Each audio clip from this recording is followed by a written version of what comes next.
ఇంకా ముఖ్యంగా ఇక్కడ రోజా మాట్లాడుతూ ఉంది. ఏం మాట్లాడుతుంది అసలు అర్థం ఉందా పర్థం ఉందా అర్థం కావట్లే ఆమెకి. అసలుకి ఇంగిద్దం కోల్పోయారా అనిపిస్తుంది అప్పుడప్పుడు. ఇక్కడంట కొండలంట తవ్వేశారంట. నిజంగా పాత వీడియోలు ఉన్నాయి, 2024 ముందు వీడియోలు, ఇవాళ వీడియోలు నీకు తిరిగి చూపిస్తాం. ఆ ఊరు తీసుకెళ్తాం, ఎవరు తవ్వారు ఎవరు తవ్వలేదనేది. దాచిపెట్టి ఆస్తులు కొని ఇవాళ నీ ఆస్తులు ఎంత అనేది దగ్గరలో ప్రతి ఒక్కరికి తెలుసు.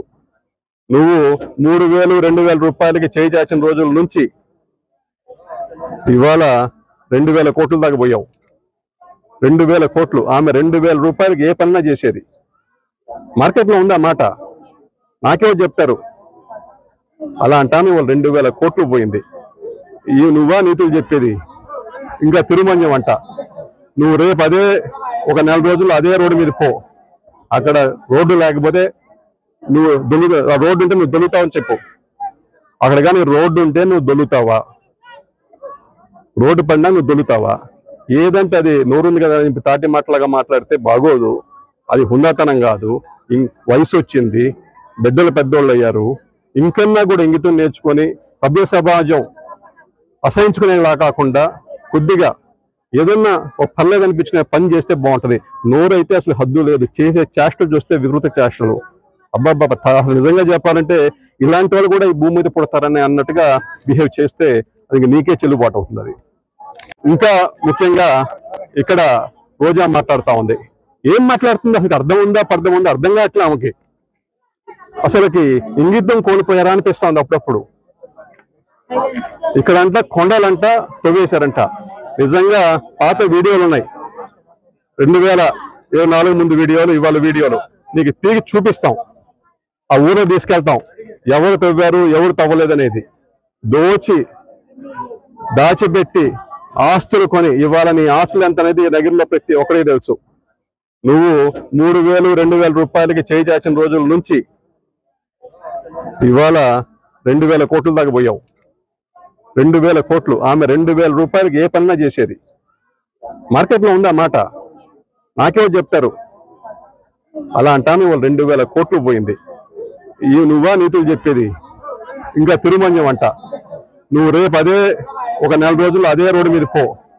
అక్కడ రోడ్డు లేకపోతే నువ్వు రోడ్డు ఉంటే నువ్వు దొల్లుతావని చెప్పు. అక్కడ కానీ రోడ్డు ఉంటే నువ్వు దొల్లుతావా? రోడ్డు పడినా నువ్వు దొల్లుతావా? ఏదంటే అది నోరుంది కదా తాటి మాటలాగా మాట్లాడితే బాగోదు. అది హుందాతనం కాదు. వయసు వచ్చింది, బిడ్డలు పెద్దోళ్ళు అయ్యారు.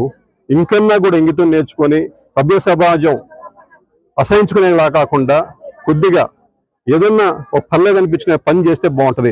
నోరైతే అసలు హద్దు లేదు. చేసే చేష్టలు చూస్తే వికృత చేష్టలు. ఈరోజు నగిరి విషయానికి వస్తే ఇక్కడున్న ఎమ్మెల్యే గాలిలో గెలిచిన గాలిగాడు. కరోనాలో ప్రజలతో లేడు, ప్రజల్ని పట్టించుకోలేదు, ప్రజలకు ఒక చిన్న పని కూడా చేయలేదు. ఆ తర్వాత ఏ రోజు కూడా ప్రజలలో ఆయన లేడు. ఈవీఎంల మ్యానిపులేషనో లేకపోతే గాలిలో గెలిచాడో ఆ దేవుడికి తెలియాలి. నగిరి నియోజకవర్గంలో గెలిచిన రోజు నుంచి ఈ రోజుటి వరకు ఒక్క అభివృద్ధి కార్యక్రమం చేశాడా? కేవలం దోచుకోవటం, దాచుకోవటం. ఈరోజు ఇసుకలో నేను అఫీషియల్స్ కి చెప్తున్నాను అండ్ భాను ప్రకాష్ కూడా చెప్తున్నాను, నీకు నోరు రోజు రోజుకి పెరిగిపోతుంది. నిన్నలా మొన్న మీరు మాట్లాడిన దాని మీద ఇప్పుడు నేను కేసు ఇవ్వబోతున్నాను. అలాగే డెఫర్మేషన్ సూట్ కూడా వేయబోతున్నాను. ఇన్ని రోజులు నువ్వు కౌన్సిలర్కి ఎక్కువ ఎమ్మెల్యేకి తక్కువ అని వదిలేశాను. కానీ రోజు రోజుకి నీకు బాగా ఎక్కువైపోయి నువ్వు మాట్లాడే విధానానికి ఫుల్ స్టాప్ పెట్టాలని ఈరోజు మేము ఒక డెసిషన్ తీసుకుంటున్నాం. ఎందుకంటే నిన్ను కన్న తల్లే నిన్ను చీత్కరించుకుంది.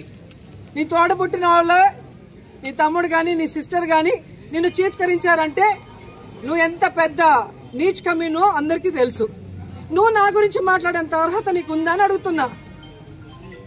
ఈరోజు నువ్వు ఎమ్మెల్యే అయిన తర్వాత గంజాకి అడ్డాగా మారిపోయింది పుత్తూరు నగిరి. నువ్వు ఎమ్మెల్యే అయిన తర్వాత ఈరోజు డ్రగ్స్ కి అడ్డాగా మారిపోయింది. నువ్వు ఎమ్మెల్యే అయిన తర్వాత ఈరోజు అక్రమ మైనింగ్ జరుగుతుంది, అక్రమ ఇసుక. ఇవన్నీ చేస్తూ నువ్వు మా మీద నిందలేస్తున్నావు. రాబోయేది జగన్మోహన్ రెడ్డి గారి ప్రభుత్వం.